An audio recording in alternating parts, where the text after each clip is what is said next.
سنو، ڈرو مت۔ اس نے ہمارے نبی صلی اللہ علیہ وسلم کے لیے چاند کے 2 ٹکڑے کر دیے۔ اس نے ابراہیم علیہ السلام کے لیے آگ کو ٹھنڈا کر دیا۔ اس نے یونس علیہ السلام کو مچھلی کے پیٹ میں زندہ رکھا۔ اس نے موسیٰ علیہ السلام کے لیے سمندر کے بیچ میں راستہ بنا دیا۔ اس نے سلیمان علیہ السلام کو یہ طاقت دی کہ وہ جنات، چرندوں، پرند، جانور اور ہواؤں کو قابو میں کر سکتے تھے۔ اس نے مریم علیہ السلام کو بغیر مرد کے عیسیٰ علیہ السلام جیسی اولاد نصیب فرمائی۔ آپ کو نہیں لگتا کہ یہ سب بڑے بڑے کرشمے تھے؟ تمہیں لگتا ہے تمہارے معاملات بہت مشکل ہیں کہ جن کا کوئی حل نہیں ہے نا؟ کیوں گھبراتے ہو اتنا؟ کیا تم نے قرآن کریم میں نہیں پڑھا کہ ان اللہ علی کل شیء قدیر، بے شک اللہ ہر چیز پر قادر ہے؟ گھبراؤ مت۔ جس دور سے آپ اس وقت سے گزر رہے ہو، یقین رکھیں یہ بے وجہ نہیں ہے۔ اس کے پیچھے اللہ کریم کے بے شمار راز چھپے ہوئے ہیں جو وقت آنے پر آپ کو پتہ چل جائیں گے، اور آپ اس وقت اللہ تعالیٰ کا شکر ادا کر رہے ہوگے۔ زندگی بہت خوبصورت ہے، لیکن نماز کے ساتھ۔ جو شخص نماز ہی نہیں پڑھتا وہ سکون کا مطلب ہی نہیں جانتا، ہمیشہ بے چین رہتا ہے، اپنی دنیا میں الجھا ہوا، کبھی بے صبرا تو کبھی ناشکرا۔ یہ نماز ہی تو ہے جو ہمیں اللہ پر بھروسہ کرنا سکھاتی ہے، ہمیں صبر کرنا سکھاتی ہے، ہمیں زندگی خوبصورت محسوس کرواتی ہے۔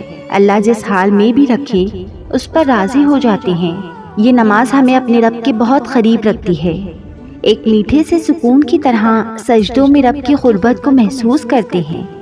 جب بھی دعا کے لیے ہاتھ اٹھائیں، سب سے پہلے اپنی نماز کے لیے دعا مانگیں کہ اللہ ہمیں نماز پڑھنے والوں میں سے بنائے، کہ نماز پڑھے بغیر ہمارا گزارا نہ ہو۔ اپنے دلوں کو سکون دے، حاصل لا حاصل کی پریشانی سے نکلیں، اللہ کی رضا میں راضی رہنا سیکھیں۔ جو ہوا، جو ہو رہا ہے اور جو ہوگا وہ سب بہترین ہے، کیونکہ وہ اللہ کی مرضی سے ہے اور یہی ہمارے حق میں بہتر ہوتا ہے۔ اللہ جو اتنا پیار کرنے والا ہے، کیا کبھی برا ہونے دے گا کچھ؟ ہم اگر کسی سے پیار کرتے ہیں تو ہماری کوشش ہوتی ہے کہ اس کے ساتھ کچھ برا نہ ہو، اسے تکلیف نہ ہو۔ ہم خود بھی ایسا کچھ نہیں کرتے، تو اللہ کیسے کر سکتا ہے اپنے بندوں کے ساتھ؟ کیا دل مانتا ہے؟ کیا دل راضی ہوتا ہے؟ نہیں نا، کیونکہ وہ اللہ ہے، وہ کبھی برا نہیں کرتا۔ دنیا بری کر لیتی ہے لیکن اللہ نہیں، اس لیے اس پر بھروسہ رکھیں۔ غیب صرف اللہ جانتا ہے، ہم نہیں۔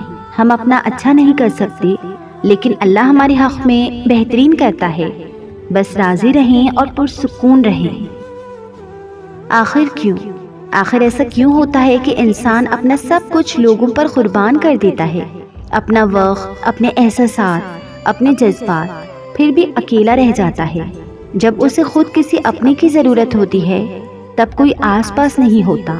وہ چیختا ہے، چلاتا ہے کہ کوئی ہو جو اسے سنے، سہارا دے، دکھ کا ساتھی بنے۔ جب وہ خوش ہو تو اس کے ساتھ ہنسے، جب اداس ہو تو اس کا غم بانٹے۔ آخر کیوں لوگوں کو کسی کا خلوص نظر نہیں آتا؟ کیوں کسی کی سچائی کی کوئی اہمیت نہیں؟ آخر کیوں مطلب پرستی احساسات پر بازی لی جاتی ہے؟ محبت ہو یا دوستی، رشتے ہوں یا کوئی اور تعلق، بس سب مطلب کی حد تک ہی ساتھ رہتے ہیں۔ آخر کیوں لوگ بدل جاتے ہیں، اپنے وعدے بھول جاتے ہیں، جو قسمیں اٹھائی ہوتی ہیں وہ بھول جاتے ہیں، ساتھ گزارے ہوئے لمحات تک بھول جاتے ہیں۔ آخر انسان اتنا خود غرض کیوں ہے؟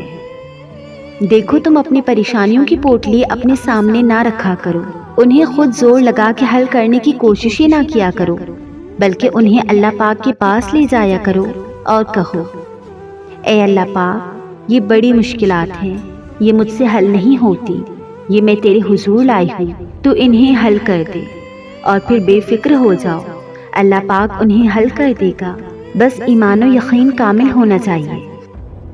آزمائش کے لیے چنے جانے والوں کی دعاؤں کو بھی اللہ نے قبولیت کے لیے چن رکھا ہوتا ہے۔ وہ تمہارے ہاتھوں کو تب تک خالی نہیں کرتا جب تک وہ انہیں اور بہتر چیز سے بھرنے کا ارادہ نہ کر لے۔ جب بھی اداس ہونے لگو تو خود کو یہ یاد دلایا کرو کہ جس نے مشکل دی ہے اس نے مدد کا بھی وعدہ کر رکھا ہے۔ وہ آزماتا اسی چیز سے ہے جو تمہیں بے حد پیاری ہوتی ہے، تاکہ اس چیز کے ملنے کی تڑپ تمہیں اللہ پاک سے ملا دے۔ اس یقین کے ساتھ مانگو کہ اللہ ضرور دے گا، اور پھر دیکھو وہ تمہیں اتنا عطا کرے گا کہ تم گنتی تک بھول جاؤ گے۔ دعائیں نصیب سے نہیں بلکہ نصیب دعاؤں سے ملتا ہے، اور کائنات کے سارے معجزے دعاؤں سے ہی تو ہوتے ہیں۔